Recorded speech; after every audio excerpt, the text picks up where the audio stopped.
Сәлем достар, Гүлдер құпиясы сериалында Кендалл төренің рөлін асқан шеберлікпен сомдаған актер Месут Акоста жайында видео дайындауымды сұраған екенсіздер. Олай болса, бүгін соның сәті туды. Актердің өмірі, шығармашылығы, махаббаты қызықтырса, видеоны соңына дейін көріңіз. Алда шығатын актерлар мен актрисалар туралы видеоларды жіберіп алмас үшін лайк басып, каналға жазылып, қоңырауды басып қойыңыз. Ал кеттік ендеше.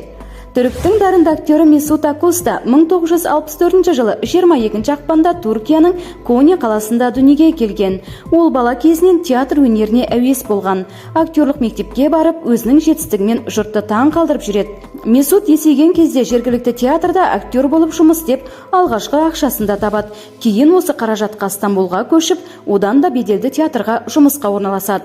Месут бала кезінен театрға және актерлік өнерге әуес болғандықтан, ол өзінің алғашқы жанкүйерлерін жас кезінен ақтапты. Сонымен қатар бір уақытта театрда жұмыс істеп, әртүрлі фильмдерде ойнады. Бәрі жақсы болады. Месуттың бірінші фильмі. Бұл картинада ол өзін жоғары деңгейде көрсете алған.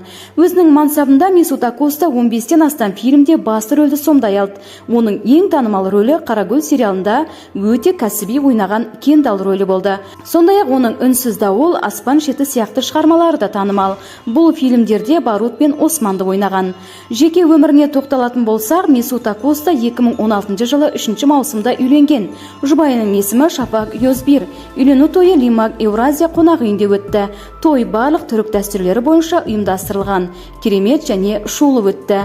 Ғашықтарды айтпақшы танымал тележүргізушісі Эсра Эрол таныстырды деп хабарлайды ресейлік сайттар. Ал Гүлдер құпиясы сериалының соңғы бөлімде баяғы атағы жер жарған Кендалл төре мүгедек арбасына таңылады. Істеген барлық күнәсінің алдында осылайша ар алдында да, заң алдында да жауап беруге тура келеді.